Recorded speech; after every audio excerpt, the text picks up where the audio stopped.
Hello friends, welcome to far army classes. This is Mukesh. खुश रहिए, पढ़ते रहिए। तो जैसा कि आपको पता होगा, एफकेट का एग्जामिनेशन चला हुआ है, तो हम ये सीरीज़ लेकर आए हैं। इसके अंदर हम जो क्वेश्चन पूछे जा रहे हैं एफकेट के अंदर, वो हम डिस्कस कर रहे हैं। तो आज हम डिस्कस करेंगे 13 फरवरी को जो इवनिंग शिफ्ट में जो एग्ज़ाम हुआ उसके बारे में। तो चलिए शुरू करते हैं। और एक बात मैं बताना चाहूँगा, डेफिनेटली क्वेश्चन जो है रिपीट हो रहे हैं। आप इनसे रिलेटेड अपनी जो है तैयारी को ग्रैब कर लीजिए। जो ये अपॉर्चुनिटी है, आप अगर इस टाइम पे तैयारी करते हो, 4-5 क्वेश्चन अभी भी फंस सकते हैं। जैसे कि डांस के क्वेश्चन जो बार बार पूछे जा रहे हैं, अवार्ड्स के ऊपर बार बार क्वेश्चन पूछे जा रहे हैं, तो ये आप ज़रूर कर लीजिए। अब जो है मौका है आपके पास में। कल जो है लास्ट डे है एग्ज़ाम, आपको पता है कल और चलेगा। तो अगर आपका कल एग्ज़ाम है तो डेफिनेटली आपको थोड़ी सी तैयारी और करनी है स्मार्ट वे से। ये स्मार्ट वे इसी को हम बोलते हैं, ठीक है।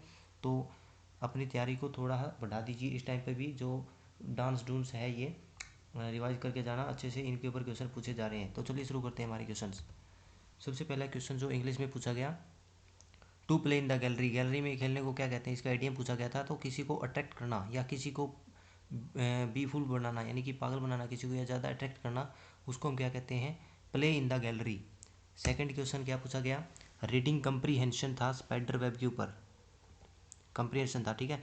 थर्ड क्वेश्चन था, 3 क्वेश्चन से रिलेटेड थे एरर के ऊपर, जिसमें से 2 जो थे नाइदर नोर के कंसेप्ट पे बेस पे थे, ठीक है।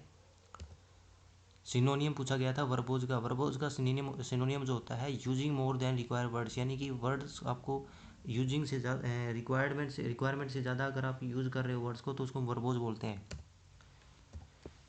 फिफ्थ क्वेश्चन पूछा गया था आपसे, सिनोनियम ऑफ एवर्जन। एवर्जन क्या होता है, यानी कि किसी को डिसलाइक करना, lack of interest.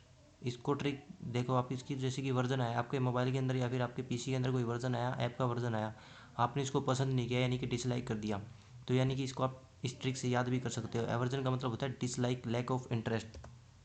Six question है निम्बल। निम्बल का सिनोनियम, तो निम्बल का सिनोनियम होता है, जैसे विटियस्ट हो गया, विवासियस हो गया, एगाइल, यानी कि जो चतुर होता है, जो वाइज पर्सन होता है। और इसका हम एंटोनियम देखें तो एंटोनियम जैसे कि जब रफ रफ बंदा हो गया कोई, या फिर हम कह सकते हैं स्टिफ, ठीक है, या रफ डल, ठीक है।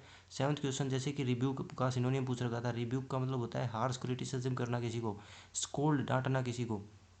इसका हम अगर अपोजिट देखें, यानी कि एंटोनियम देखें, तो एडमायर करना, प्रेज करना किसी को, ठीक है। एट्थ क्वेश्चन है, 3 क्वेश्चंस जो क्लोज टेस्ट पे उसके ऊपर बेस्ड थे। नाइन्थ क्वेश्चन, 3 क्वेश्चन थे सेंटेंस अरेंजमेंट के पी क्यू आर एस पे, तो इनको आप अच्छे से करके जाना। ये काफ़ी क्वेश्चन पूछे जा रहे हैं, पी क्यू आर एस से रिलेटेड हो गया, इडियम हो गया, वन वर्ड हो गया, ये आपको रिवाइज कर लेने हैं। अभी भी आपके पास एक दिन का समय है अगर आपका कल एग्जाम है तो। और 10th क्वेश्चन पूछा गया, थ्रोविंग द टाउल। टॉवल को थ्रो करना, यानी कि आपने हार मान ली, सरेंडर कर दिया, आपने हार मान ली, ठीक है। तो ये मेरे पास अभी 10 ही क्वेश्चन आए थे इंग्लिश के, तो ये मैंने आपको बता दिए। लगभग ये 10 तो नहीं है, ज़्यादा ही हो गए। जैसे क्लोज टेस्ट में 3 हो गए, पी के ओवर एस में 3-4 हो गए, तो यानी कि 20-22% पक्के हो गए हैं आपके, ठीक है। इनसे रिलेटेड क्वेश्चन आ रहे हैं, तो इनमें आप रिविजन कर लीजिए अपनी। जीके के अंदर मैं डिस्कस करता हूँ कौन कौन से क्वेश्चन आए हैं। तो फर्स्ट क्वेश्चन था, नेवी की सदर्न कमांड कहाँ पर है, तो कोच्चि में है। एयरफोर्स की मेंटेनेंस कमांड नागपुर में, और इंडियन आर्मी की ट्रेनिंग कमांड है वो शिमला में है।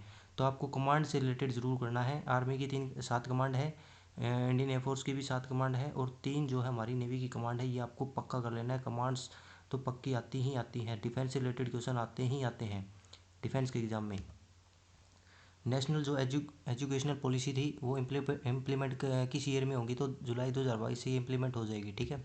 फिफ्थ क्वेश्चन है, which force not under ministry of home affairs. Home affairs में कौन सी जो है फोर्स नहीं आती, तो इसमें बीएसएफ नहीं आती, सीआरपीएफ नहीं आती, सीआईएसएफ नहीं आती, और जो असम राइफल्स है वो भी नहीं आती, और एनएसजी भी नहीं आती, ठीक है। जो इंडियन कोस्ट गार्ड था ऑप्शन में, ये एमओडी मिनिस्ट्री ऑफ डिफेंस के अंडर में आती है, और इंडियन आर्मी भी मिनिस्ट्री ऑफ डिफेंस में, और नेवी भी मिनिस्ट्री ऑफ डिफेंस में आती है। और सिक्स क्वेश्चन है, moderate leader of Congress. Congress के मॉडरेट जो लीडर कौन थे, तो गोपाल कृष्ण गोखले, जो नरम दिल के नेता थे। सेवन्थ क्वेश्चन था, based on European union members. कौन सा यूरोपियन यूनियन मेंबर नहीं है, तो एस्टोनिया नहीं है। 27 मेंबर है यूरोपियन यूनियन में, ठीक है। ये आपको याद रखना है। आपको आने वाले एग्जाम में आप नाटो से रिलेटेड कर सकते हैं, क्वाड के रिलेटेड कर सकते हैं। सुबह तो क्वाड के बारे में पूछा भी गया था, तो आप इनको थोड़ा सा अपना ग्रैब कर लीजिए। एट्थ क्वेश्चन था कि ओल्डेस्ट पैरामिलिट्री फोर्स कौन सी है, तो असम राइफल्स जो है ओल्डेस्ट पैरामिलिट्री है, 1835 में ये बनी थी। ये भी आपको कर लेना है। ग्रीन हाउस जो गैसेज कौन कौन सी होती हैं आपको पता होना चाहिए। Carbon dioxide, carbon monoxide, nitrous oxide, chlorofluorocarbon और मीथेन। ये आपसे इसमें पूछा गया था कि कौन सी नहीं है, तो उसमें शायद हाइड्रोजन था, तो हाइड्रोजन जो है वो ग्रीन हाउस गैस नहीं है। 10th क्वेश्चन पूछा गया Nobel prize in literature. Literature में नोबेल प्राइज़ किसको मिला, तो अब्दुल रज़क गुरना को मिला। ये तंजानिया से हैं, और तंजानिया को आपको पता भी होगा, जो एक वो लड़का एक लड़की जो सोशल मीडिया में फेमस हो रखे हैं, जो गाने हिंदी में हॉलीवुड के गाने नहीं करते हैं, वो भी तंजानिया से ही हैं। तो इस तरह से आप इनको याद रख सकते हैं। सुबह जो है पूछा गया था पीस में नोबेल प्राइज़ किसको मिला, तो वो आप देखिए। तो अवार्ड से रिलेटेड काफ़ी क्वेश्चन पूछे जा रहे हैं, तो आपको पक्का इनको रिवाइज करके जाना है अगर आपका कल एग्ज़ाम है तो। अगर आप नहीं करके जा रहे हैं तो आप अपने जो फ्यूचर के जो है बिल्कुल भी जो कंसर्न नहीं है अपने ऊपर।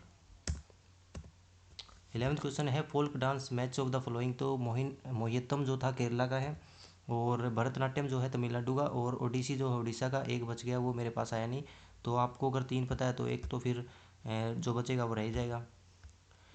12th है कॉन्फ्रेंस ऑफ पार्टी। इससे COP से रिलेटेड था कुछ, मेरे पास ये पूरा क्वेश्चन याद नहीं, लेकिन इससे रिलेटेड था, तो आपके इसको थोड़ा रिवाइज करके जाना। 13 क्वेश्चन आया हुआ कि who got both Dronacharya and Arjun award. किसको मिला था, तो पलेला गोपीचंद को मिला था। ये मेंटोर हैं, ये साइना नेहवाल के। 2009 में इनको मिला द्रोणाचार्य अवार्ड, और अर्जुन अवार्ड इनको 1999 में मिला था। तो ये आप पक्का करके जाना। फिर है परंपरागत किसान योजना है, किससे रिलेटेड है, इसका मोटिव क्या है, तो ऑर्गेनिक फार्मिंग जो है इसका मोटिव है। ये जो सिक्किम जो है फर्स्ट स्टेट बना इसको इम्प्लीमेंट करने में, और लक्षद्वीप जो है फर्स्ट UT बना। 15 जो है क्वेश्चन बिरजू महाराज रिलेटेड है किससे, तो कथक डांस, कथक जो उत्तर प्रदेश का जो है डांस है, फोल्क डांस है, ये बिरजू महाराज उससे रिलेटेड है। 16 है फाइनेंस मिनिस्ट्री डिपार्टमेंट के अंदर कौन सा नहीं आता, इकोनॉमिक डिपार्टमेंट नहीं आता, इसकी एक अदर डिपार्टमेंट होता है, अलग से डिपार्टमेंट होता है, ठीक है। एक्सपेंडिचर और रेवेन्यू किसी के अंदर ये तो फाइनेंस में ही आते हैं। 17 क्वेश्चन जो है how for territorial water. Territorial जो होता है हमारे पास 12 नॉटिकल मील होता है, और इससे आगे 12 और होता है, वो कॉन्टीजस जोन होता है, यानी कि 24 नॉटिकल मील और 200 नॉटिकल मील तक एक्सक्लूसिव इकोनॉमिक जोन EEZ। और 18वां क्वेश्चन है साइज ऑफ लीव। जो पत्तियों का जो है जो छोटा हो जाता है आकार, जहाँ पे जो सूखे एरिया होते हैं वहाँ पे ड्राई एरियाज में, तो क्यों होता है, to avoid transportation of water, ताकि पानी ज़्यादा बाहर ना जाए प्लांट से। 19th क्वेश्चन पूछा गया था कि डिफेंस स्टाफ कॉलेज कहाँ पे है, तो वेलिंगटन तमिलनाडु। अभी अभी आपने देखा होगा पीछे जो हमारे जनरल बिपिन रावत थे, इसी के साइड में जो उड़े थे, थोड़ी दूर यहाँ पर क्या हुआ था, उनका एक्सीडेंट हुआ था। और 20 क्वेश्चन है व्हाट मेक इंडिया फेडरल। तो क्या जो चीज़ है जो इंडिया को फेडरल बनाती है, तो सेंट्रल गवर्नमेंट है हमारे पास, स्टेट गवर्नमेंट है, और लोकल गवर्नमेंट है, ये हमको फेडरलिज्म बनाती है। तो आशा करता हूँ आपको ये वीडियो पसंद आई होगी, और अगर आपका एग्ज़ाम कल है तो आपको द बेस्ट ऑफ लक। आप इस स्लाइड को देखकर पता लगा सकते हैं कि किस तरह के एग्ज़ाम आ रहे हैं, किस तरह के क्वेश्चन पूछे जा रहे हैं आपसे। तो आप इसी तरह से अगर आपकी जो है प्रिपरेशन को थोड़ा और बूस्टअप कीजिए, डेफिनेटली आपको जो है मंजिल मिलेगी। और अगर आपने चैनल को सब्सक्राइब नहीं किया है तो अब तक चैनल को सब्सक्राइब कर लीजिए, ताकि आपको आने वाला जो एनालिसिस है एग्ज़ाम का वो टाइम से मिल जाए। Thank you.